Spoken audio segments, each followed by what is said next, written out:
Hi, my name is Ben Curette, and I'm the pastor of the Gainesville Seventh-day Adventist Church here in Gainesville, Florida. If you're watching this video, I think it's safe to assume that you want to read the Bible this year. And so do we. Maybe you've read the Bible 100 times. Maybe you've started 100 times and never finished. Or maybe you've never read the Bible for yourself at all. Our prayer here is that no matter who you are, that the reading of God's Word would be a blessing on your life. Please make sure to like, subscribe, hit that notification bell on this video because we are going to be posting 1-hour segment every single day until we are done. Our goal is to get this done in 72 to 73 1-hour blocks or 2.5 months. If you'd like to read along with us, we're reading out of the New Living Translation. And if we stutter or mispronounce something, I ask that you be gracious with us. With all that being said, let's jump right into it, a 1-hour segment of the reading of God's Word. Esther chapter 4, verse 12. So Hathach gave Esther's message to Mordecai. Mordecai sent this reply to Esther. Don't think for a moment that because you are in the palace, you will escape when all other Jews are killed. If you keep quiet at a time like this, deliverance and relief for the Jews will arise from some other place, but you and your relatives will die. Who knows if perhaps you were made queen for just such a time like this? Then Esther sent this reply to Mordecai. Go and gather together all the Jews of Susa and fast for me. Do not eat or drink for 3 days, night or day. My maids and I will do the same. And then, though it is against the law, I will go in to see the king. If I must die, I must die. So Mordecai went away and did everything as Esther had ordered him. Esther chapter 5. On the 3rd day of the fast, Esther put on her royal robes and entered the inner court of the palace, just across from the king's hall. The king was sitting on his royal throne, facing the entrance. When he saw Queen Esther standing there in the inner court, he welcomed her and held out the golden scepter to her. So Esther approached and touched the end of the scepter. Then the king asked her, What do you want, Queen Esther? What is your request? I will give it to you, even if it is half the kingdom. And Esther replied, If it please the king, let the king and Haman come today to a banquet I have prepared for the king. The king turned to his attendants and said, Tell Haman to come quickly to a banquet, as Esther had requested. So the king and Haman went to Esther's banquet. And while they were drinking wine, the king said to Esther, Now tell me what you really want. What is your request? I will give it to you, even if it is half the kingdom. Esther replied, This is my request and deepest wish. If I have found favor with the king, and if it pleases the king to grant my request and do what I ask, please come with Haman tomorrow to the banquet I will prepare for you. Then I will explain what this is all about. Haman was a happy man as he left the banquet. But when he saw Mordecai sitting at the palace gate, not standing up or trembling nervously before him, Haman became furious. However, he restrained himself and went on home. Then Haman gathered together his friends and Zeresh, his wife, and boasted to them about his great wealth and his many children. He bragged about the honors the king had given him and how he had been promoted over all the other nobles and officials. Then Haman added, And that's not all. Queen Esther invited only me and the king himself to the banquet she prepared for us. And she has invited me to dine with her and the king again tomorrow. Then he added, But this is all worth nothing as long as I see Mordecai, the Jew, just sitting there at the palace gate. So Haman's wife, Zeresh, and all his friends suggested, Set up a sharpened pole that stands 70 feet tall, and in the morning ask the king to impale Mordecai on it. When this is done, you can go on your merry way to the banquet with the king." This pleased Haman, and he ordered the pole set up. Esther chapter 6. That night the king had trouble sleeping, so he ordered an attendant to bring the book of the history of his reign so it could be read to him.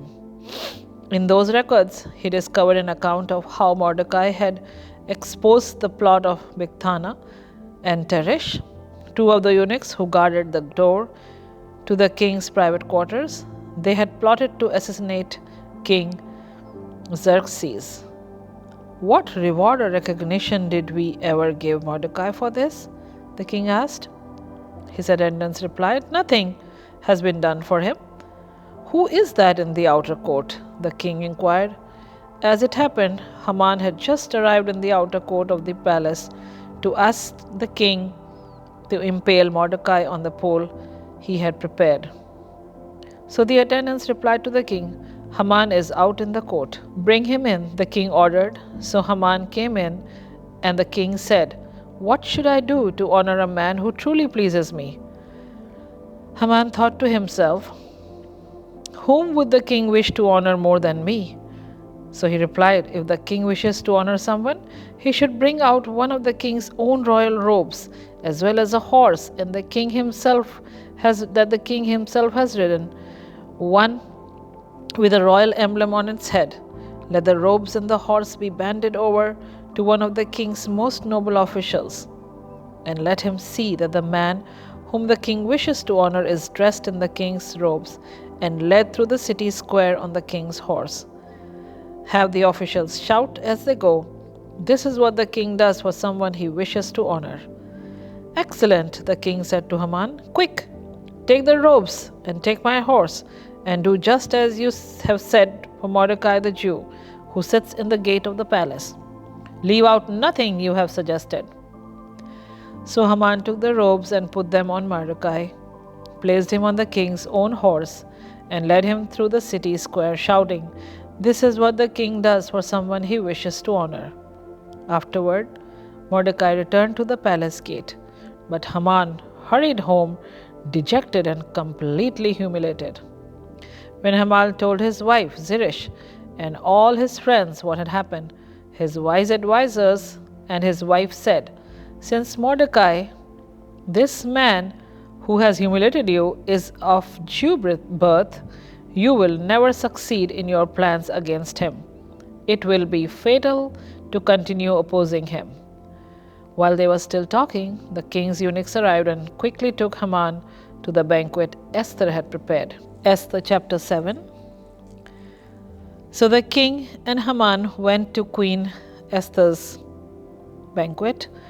On this second occasion, while they were drinking wine, the king again said to Esther, "Tell me what you want, Queen Esther. What is your request? I will give it to you, even if it is half the kingdom." Queen Esther replied, "If I have found favor with the king, and if it pleases the king to grant my request, I will ask that my life and the lives of my people will be spared. For my people and I have been sold to those who would kill, slaughter, and annihilate us. If we have merely been sold as slaves, I would remain quiet, for that would be too trivial a matter to warrant disturbing the king. Who would do such a thing?" King Xerxes demanded. "Who would be so presumptuous as to touch you?" Esther replied, "This wicked Haman is our adversary and our enemy." Haman grew pale and with fright before the king and the queen. Then the king jumped to his feet in a rage and went out into the palace garden. Haman, however, stayed behind to plead for his life with Queen Esther, for he knew that the king intended to kill him. In despair, he fell on the couch where Queen Esther was reclining just as the king was returning from the palace garden. The king exclaimed, "Will he even assault the queen right here in the palace before my very eyes?" And as soon as the king spoke, his attendants covered Haman's face, signaling him his doom. Then Harbona, one of King's eunuchs, said, Haman has set up a sharpened pole that stands 70 feet tall in his own courtyard. He intended to use it to impale Mordecai, the man who saved the king from assassination. Then impale Haman on it, the king ordered. So they impaled Haman on the pole he had set up for Mordecai, and the king's anger subsided. Esther chapter 8. On that same day, King gave the property of Haman, the enemy of the Jews, to Queen Esther. Then Mordecai was brought before the king, for Esther had told the king how they were related. The king took off his signet ring, which he had taken back from Haman, and gave it to Mordecai, and Esther appointed Mordecai to be in charge of Haman's property. Then Esther went again before the king, falling down at his feet and begging him with tears to stop the evil plot devised by Haman the Agagite against the Jews. Again the king held out the gold scepter to Esther, so she rose and stood before him.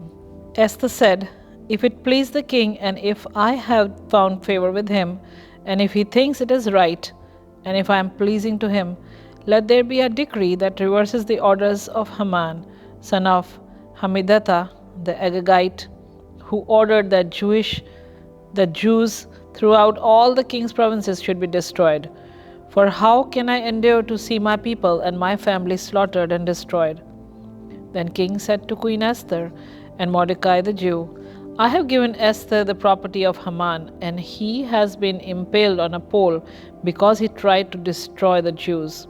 Now go ahead and send a message to the Jews in the king's name, telling that whatever you want, and seal it with the king's signet ring.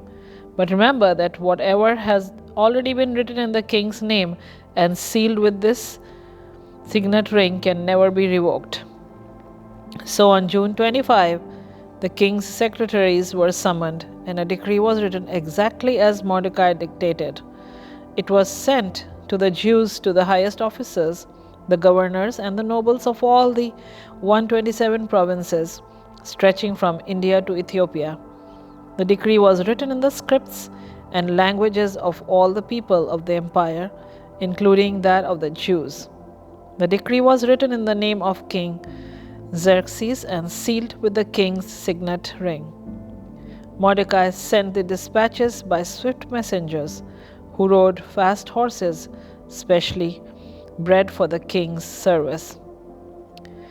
The king's decree gave the Jews in every city authority to unite to defend their lives. They were allowed to kill, slaughter, and annihilate anyone of any nationality or province who might attack them, or their children and wives, and to take the properties of their enemies. The day chosen for this event throughout all the provinces of King Xerxes was March 7 of the next year. A copy of this decree was to be issued as law in every province and proclaimed to all peoples, so that the Jews would be ready to take revenge on their enemies on the appointed day. So urged on by the king's command, the messengers rode out swiftly on horses bred for king's service. The same decree was also proclaimed in the fortress of Susa. Then Mordecai left the king's presence, wearing the royal robe of blue and white, the great crown of gold, and an outer cloak of fine linen and purple. And the people of Susa celebrated the new decree. The Jews were filled with joy and gladness and were honored everywhere, in every province and city. Wherever the king's decree arrived, the Jews rejoiced and had a great celebration and declared a public festival and holiday. And many of the people of the land became Jews themselves, for they feared what the Jews might do to them. Esther 9. So on March 7, the two decrees of the king were put into effect.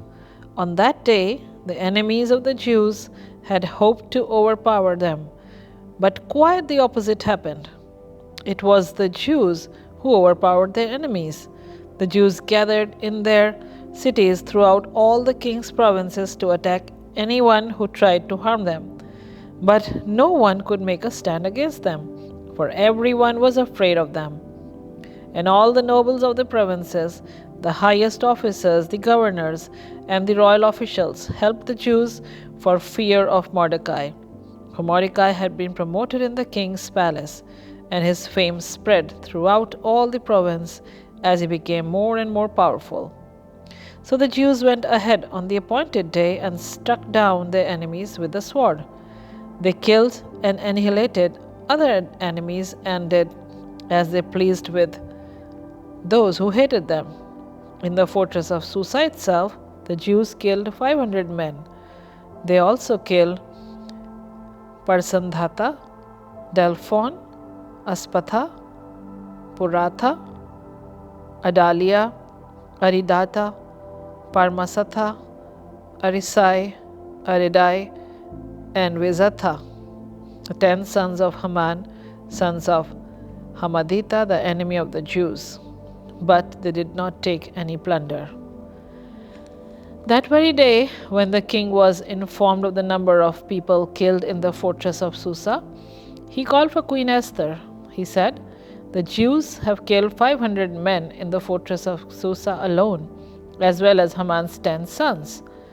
If they have done that here, what has happened in the rest of the provinces? But now, what more do you want? It will be granted to you. Tell me, and I will do it." Esther responded, "If it please the king, give the Jews in Susa permission to go again tomorrow, as they have done today, and let the bodies of Haman's 10 sons be impaled on a pole." So the king agreed, and decree was announced in Susa, and they impaled the bodies of Haman's 10 sons. Then the Jews at Susa gathered together on March 8 and killed 300 more men, and again they took no plunder.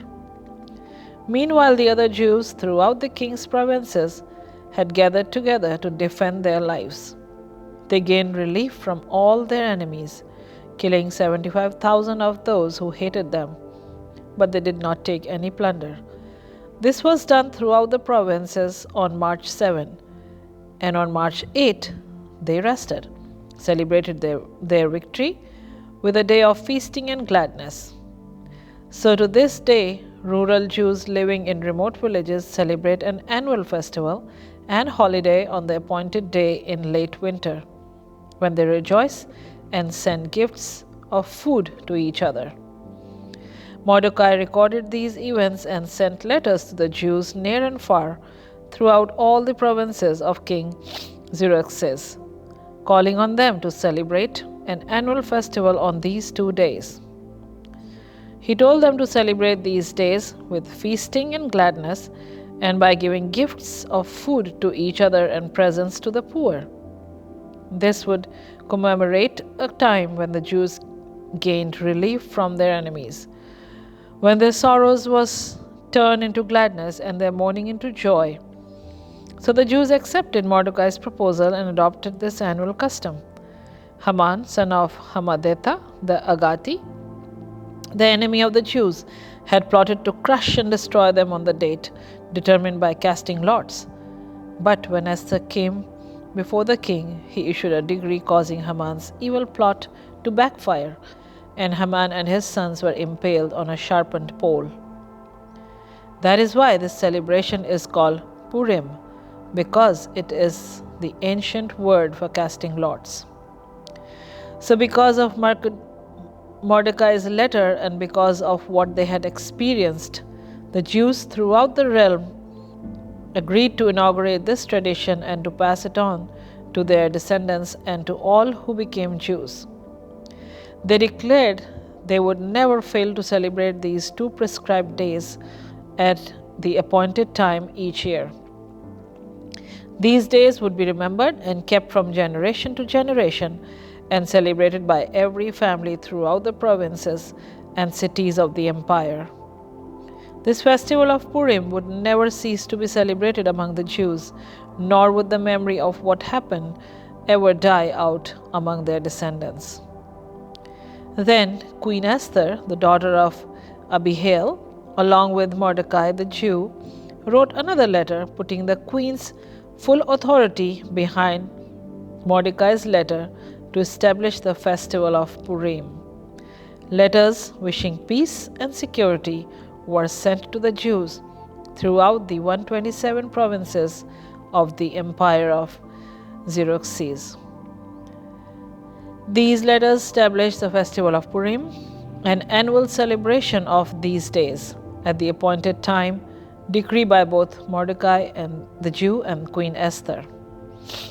So the command of Esther confirmed the practices of Purim, and it was all written down in the records.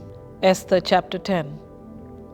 King Xerxes imposed a tribute throughout his empire, even to the distant coastlands. His great achievements and the full account of the greatness of Mordecai, whom the king had promoted, are recorded in the book of the history of the kings of Media and Persia. Mordecai, the Jew, became the prime minister with authority next to that of king himself.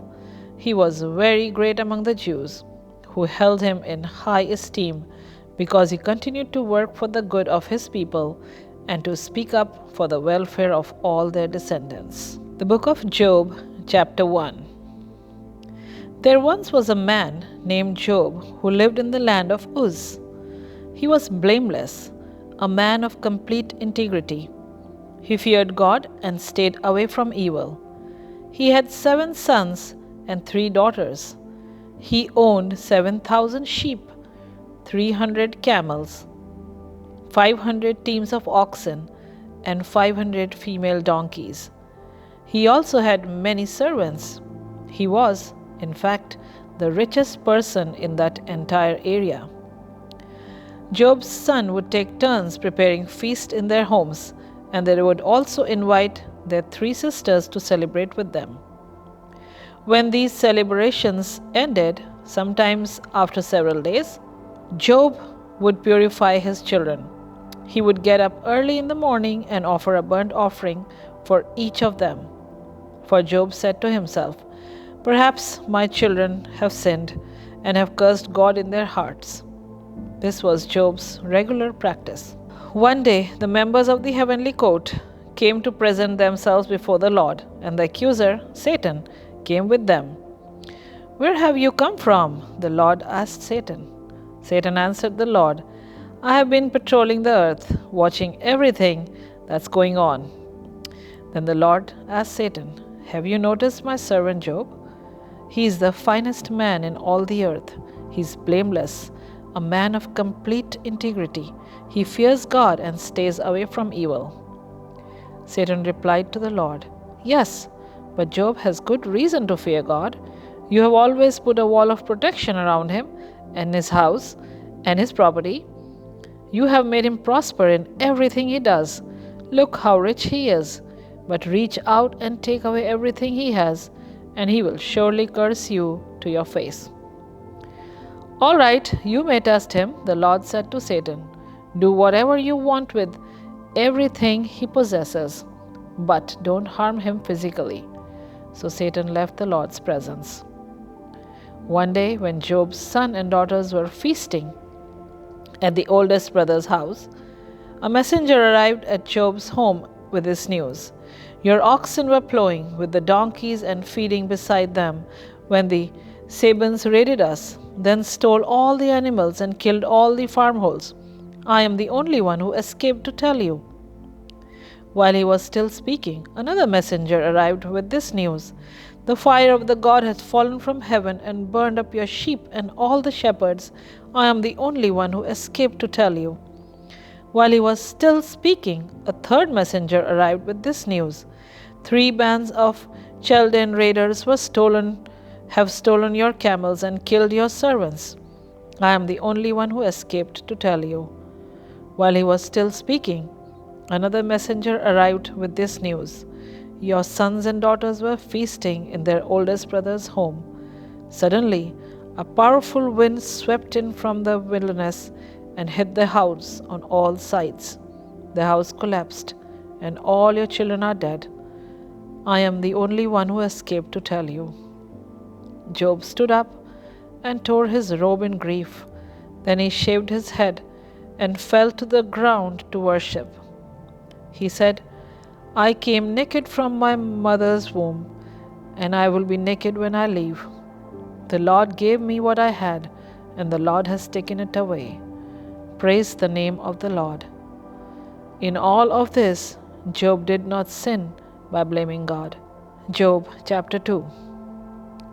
One day the members of the heavenly court came again to present themselves before the Lord, and the accuser, Satan, came with them. Where have you come from? The Lord asked Satan. Satan answered the Lord, I have been patrolling the earth, watching everything that's going on. Then the Lord asked Satan, have you noticed my servant Job? He is the finest man in all the earth. He is blameless, a man of complete integrity. He fears God and stays away from evil, and he has maintained his integrity even though you urged me to harm him without cause. Satan replied to the Lord, skin for skin. A man will give up everything he has to save his life, but reach out and take away his health, and he will surely curse you to your face. All right, do with him as you please, said the Lord to the Satan, but spare his life. So Satan left the Lord's presence, and he struck Job with terrible boils from head to foot. Job scraped his skin with a piece of broken pottery as he sat among the ashes. His wife said to him, are you still trying to maintain your integrity? Curse God and die. But Job replied, you talk like a foolish woman. Should we accept only good things from the hand of the Lord and never anything bad? So in all this, Job said nothing wrong. When 3 of Job's friends heard of the tragedy he had suffered, they got together and traveled from their homes to comfort and console him. Their names were Eliphaz the Temanite, Bildad the Shuhite, and Zophar the Naamathite. When they saw Job from a distance, they scarcely recognized him. Wailing loudly, they tore their robes and threw dust into the air over their heads to show their grief. Then they sat on the ground with him for 7 days and nights. No one said a word to Job, for they saw that this suffering was too great for words. Job chapter 3. At last Job spoke, and he cursed the day of his birth. He said, let the day of my birth be erased, and the night I was conceived. Let the day be turned to darkness, let it be lost even to God on high, and let no light shine on it. Let the darkness and utter gloom claim that day for its own. Let a black cloud overshadow it, and let the darkness terrify it. Let that night be blotted off the calendar, never again to be counted among the days of the year, never again to appear among the months.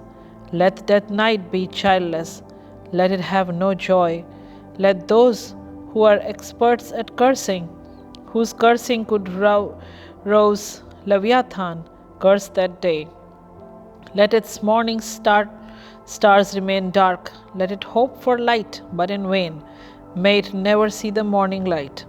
Curse that day for failing to shut my mother's womb, for letting me born to see all this trouble. Why wasn't I born dead? Why didn't I die as I came from the womb? Why was I laid on my mother's lap? Why did she nurse me at her breasts? Had I died at birth, I would now be at peace. I would be asleep and at rest. I would rest with the world's kings and prime ministers, whose great buildings now lie in ruins. I would rest with princes rich in gold, whose palaces were filled with silver. Why wasn't I buried like a stillborn child, like a baby who never lives to see the light? For in death the wicked cause no trouble, the weary are at rest, even captives are at ease in death, with no guards to curse them. Rich and poor are both there, but the slave is free from this master. Oh, why give light to those in misery and life to those who are bitter? They long for death, and it won't come. They search for death more eagerly than the hidden treasure. They are filled with joy when they finally die, and rejoice when they find the grave. Why is life given to those with no future, those God has summoned with difficulties? I cannot eat for sighing, my groans pour out like water. What I always feared had happened to me. What I dreaded has come true. I have no peace, no quietness. I have no rest. Only trouble comes. Job chapter 4.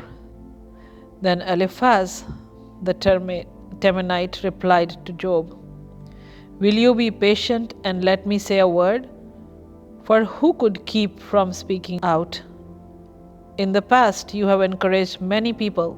You have strengthened those who were weak. Your words have supported those who were failing. You encourage those with shaky knees. But now when trouble strikes, you lose heart.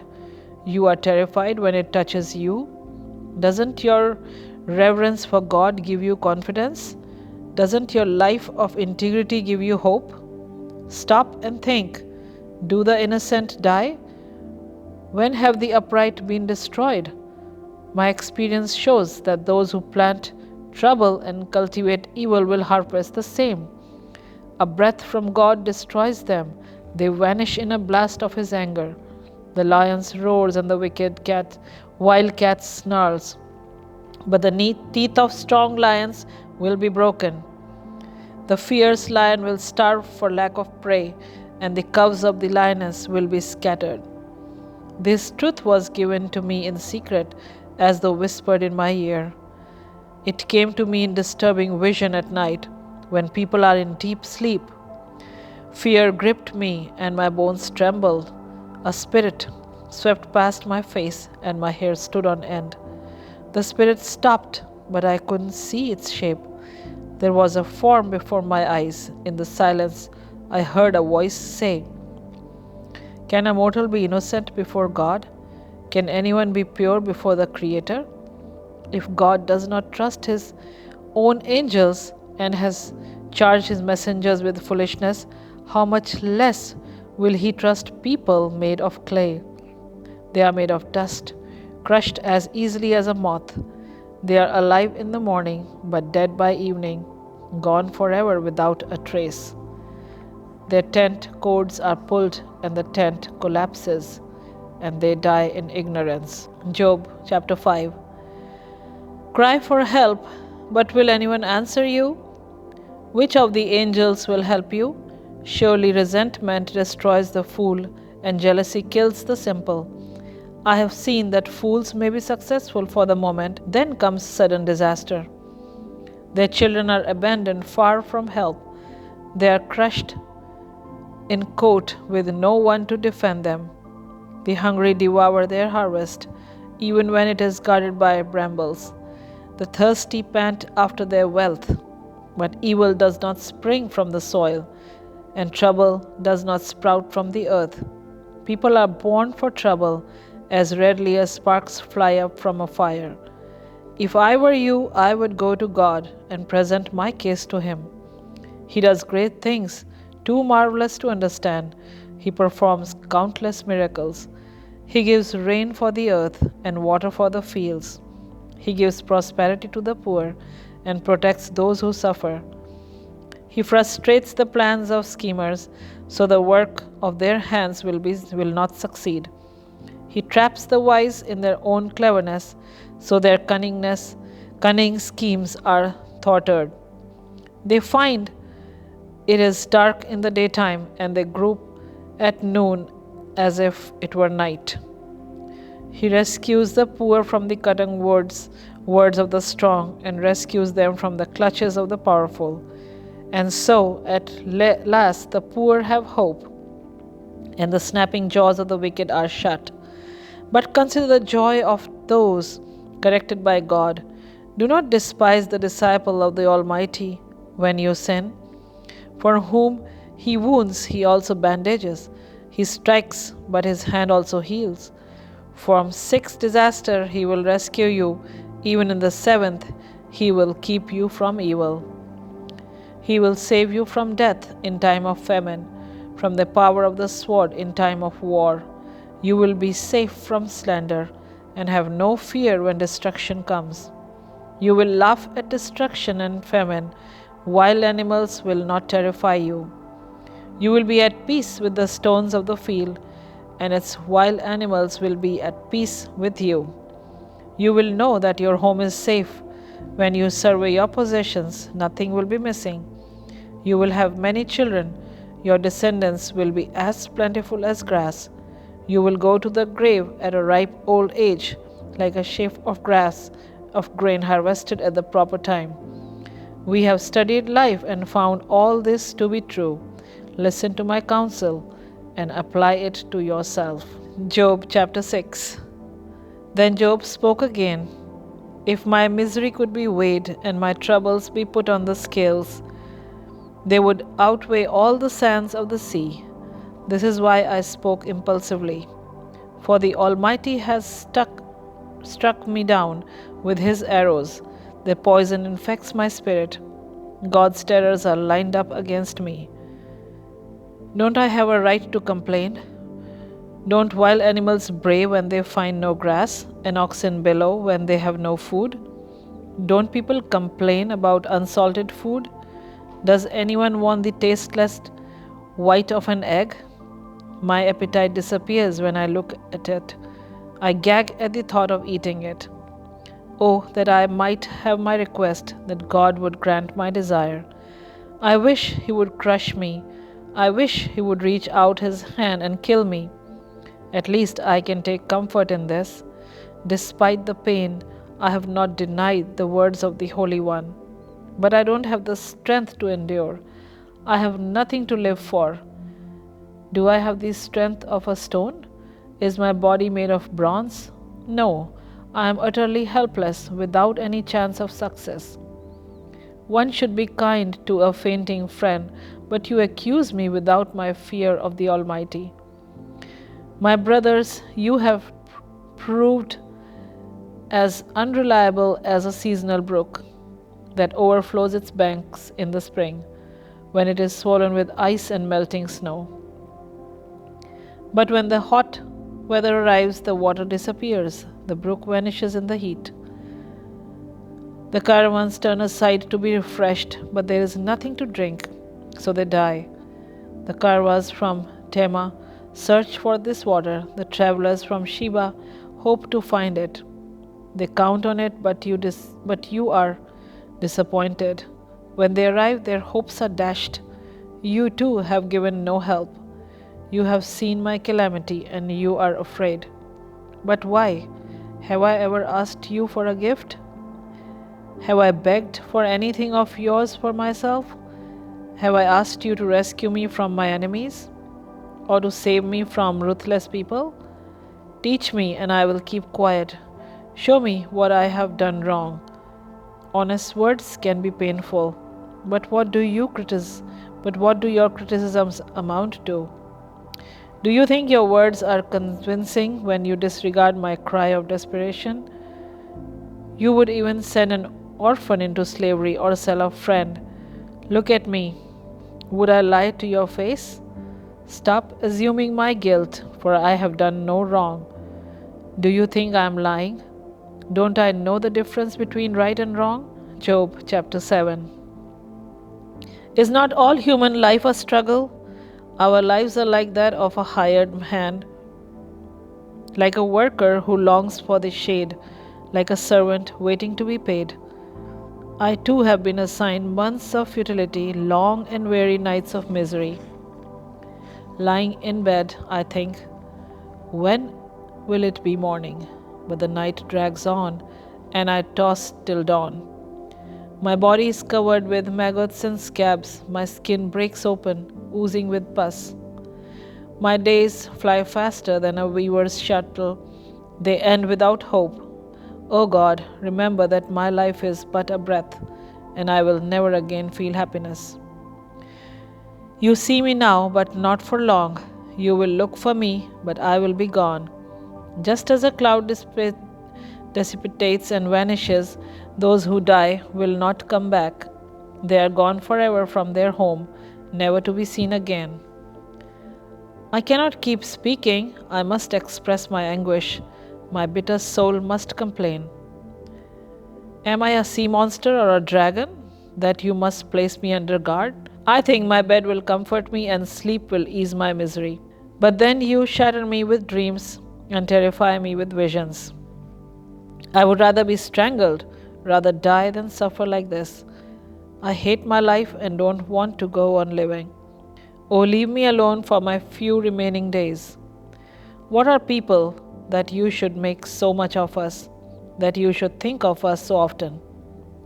For you examine us every morning and test us every moment.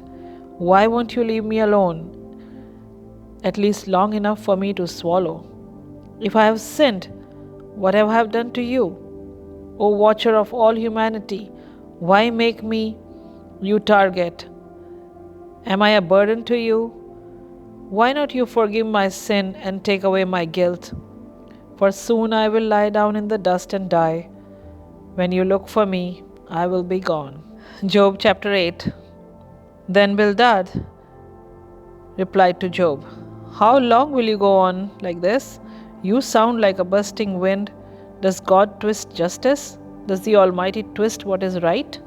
Your children must have sinned against Him, so their punishment was well deserved. But if you pray to God and seek the favor of the Almighty, and if you are pure and live with integrity, He will surely rise up and restore your happy home. And though you started with little, you will end with much.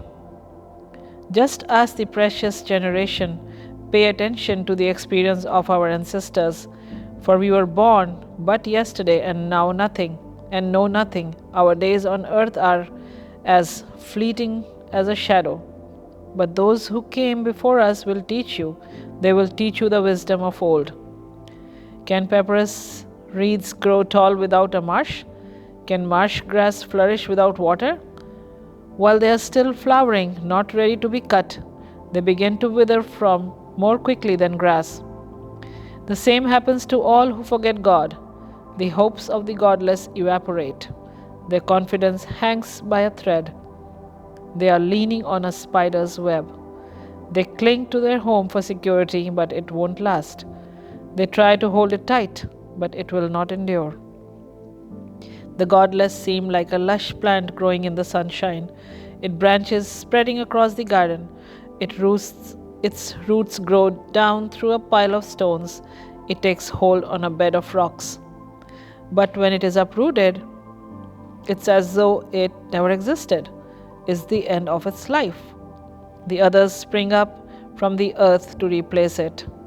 But look, God will not reject a person of integrity, nor will He lend a hand to the wicked. He will once again fill your mouth with laughter and your lips with shouts of joy. Those who hate you will be clothed with shame, and the home of the wicked will be destroyed. Job chapter 9. Yes, I know all that is true in principle, but how can a person be declared innocent in God's sight? If someone wanted to take God to court, would it be possible to answer Him even once in 1,000 times? For God is so wise and so mighty, who has ever challenged Him successfully? Without warning, He moves the mountains, overturning them in His anger. He shakes the earth from its place, and its foundations tremble. If He commands it, the sun won't rise, and the stars won't shine. He alone has spread out the heavens, and marches on the waves of the sea. He made all the stars, the Bear and Orion, the Pleiades, and the constellations of the southern sky. He does great things, too marvelous to understand. He performs countless miracles. Yet when He comes near, I cannot see Him. When He moves by, I do not see Him go. If He snatches someone in death, who can stop Him? Who dares to say, "What are you doing?" And God does not restrain His anger. Even the monsters of the sea are crushed beneath His feet. So who am I, that I should try to answer God or even reason with Him? Even if I were right, I would have no defense. I could only plead for mercy. And even if I summoned Him and He responded, I am not sure He would listen to me. For He attacks me with a storm and repeatedly wounds me without cause. He will not let me catch my breath, but fills me instead with bitter sorrows. If it's a question of strength, He's the strong one. If it's a matter of justice, who dares to summon Him to court?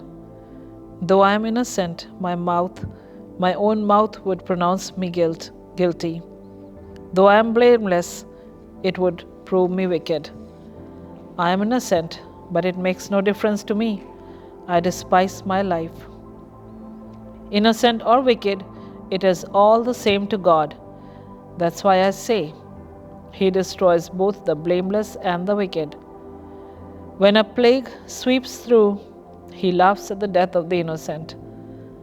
The whole earth is in the hands of the wicked, and God blinds the eyes of the judges.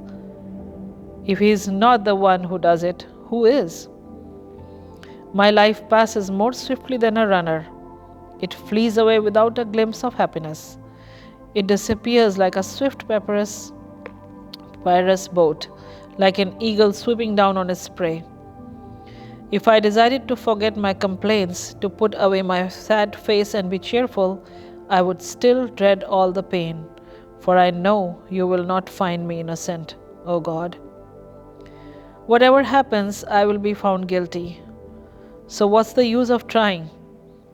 Even if I were to wash myself with soap and clean my hands with lead, You would plunge me into a muddy ditch and my own filthy clothing and would hate me. God is not mortal like me, so I cannot argue with Him or take Him to trial. If only there were a mediator among us, someone who could bring us together, the mediator could make God stop beating me, and I would no longer live in terror of His punishment. Then I could speak of Him without fear, but I cannot do that in my own strength. Job chapter 10. I am disgusted with my life. Let me complain freely. My bitter soul must complain. I will say to God, don't simply condemn me. Tell me the charge You are bringing against me. Why do You gain by oppressing me? Why do You reject me, the work of Your own hands, while smiling on the schemes of the wicked? Are Your eyes like those of a human? Do You see things only as people see them? Is Your lifetime only as long as ours? Is Your life so short that You must quickly probe for my guilt and search for my sin? Although You know I am not guilty, no one can rescue me from Your hands. You formed me with Your hands. You made me. Yet now You completely destroy me. Remember that You made me from dust. Will You turn me back to dust so soon? You guided my conception and formed me in the womb. You clothed me with skin and flesh, and You knit my bones and sinews together. You gave me life and showed me Your unfailing love. My life was preserved by Your care. Yet Your real motive, Your true intent was to watch me, and if I sinned, You would not forgive my guilt.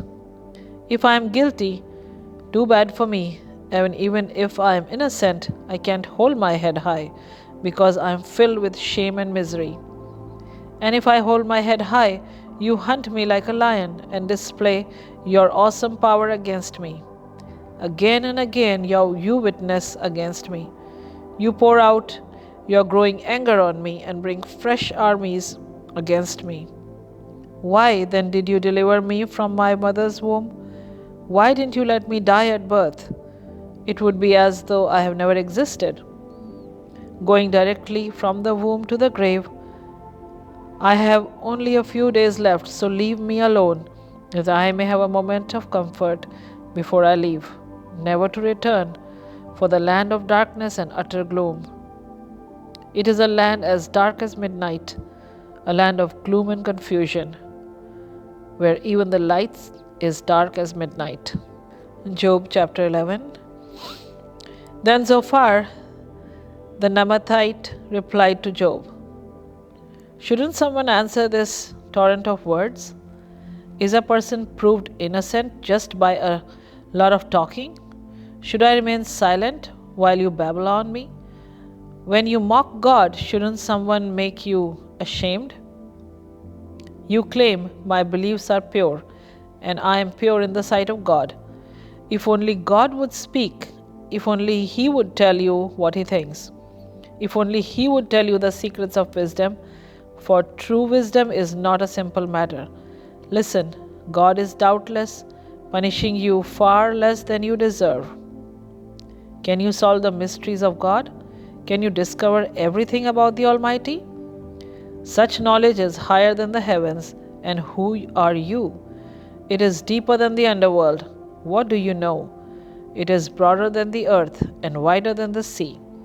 If God comes and put a person in prison or calls the court to order, who can stop Him? For He knows who are false, and He takes note of all their sins. An empty-headed person won't become wise any more than a wild donkey can bear a human child.